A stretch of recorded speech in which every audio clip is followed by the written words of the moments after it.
Welcome back. In this session, we will continue blocking the cycle front fork, ensuring it accurately matching the reference.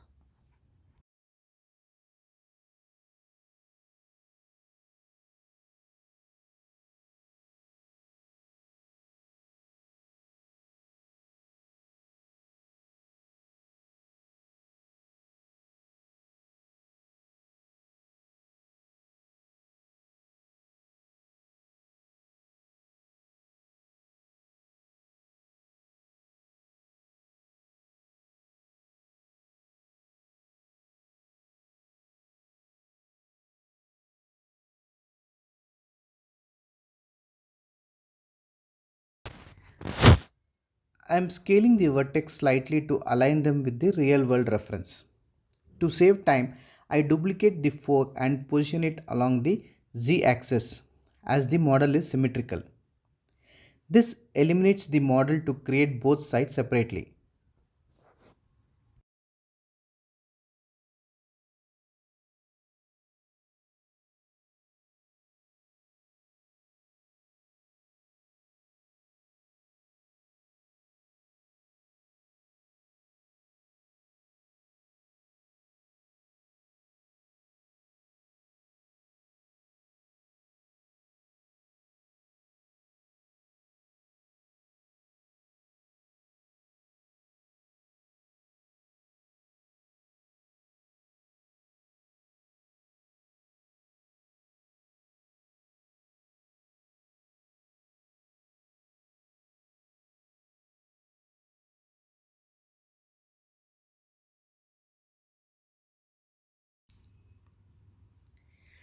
We can also reuse the front fork curve for the back fork. By positioning it appropriately, we avoid recreating it, saving additional time.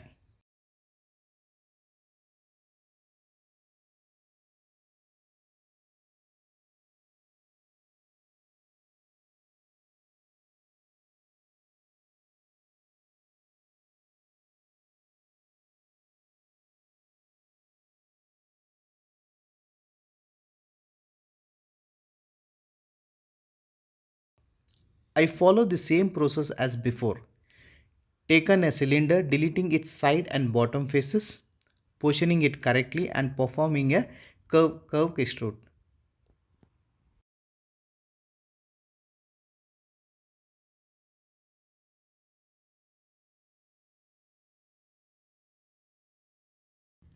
After extruding the mesh, I soften the edges to remove hardened edges and applied a Blinn material. The thickness appears excessive, so I reduce it using the transform component option.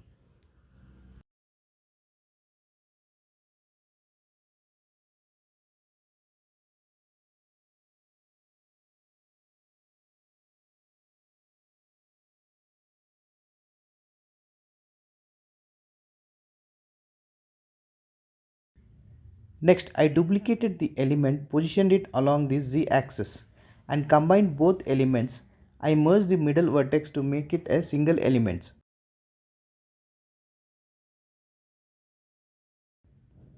To refine the shape, I added edges on both the sides for the better control and adjust the frame accordingly.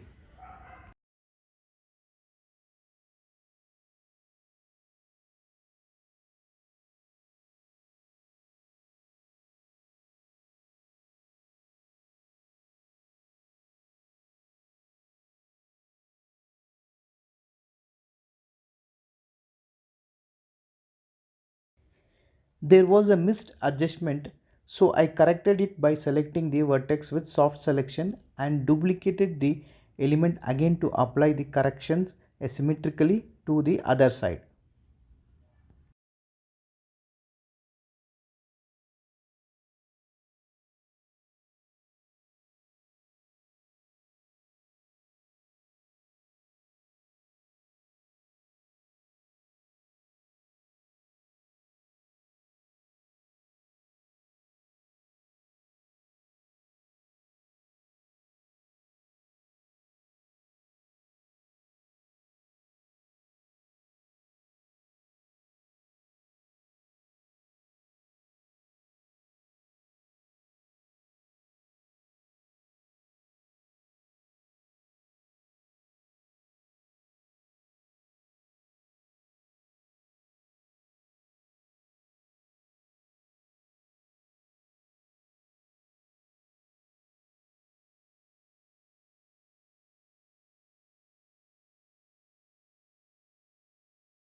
For the above element, since its shape is identical, I duplicated it and placed it in the correct position.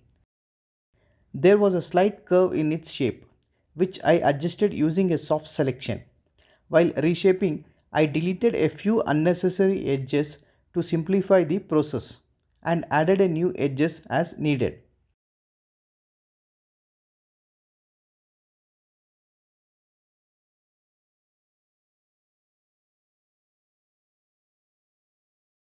Using the Edit Edge Flow tool, I aligned the edges evenly.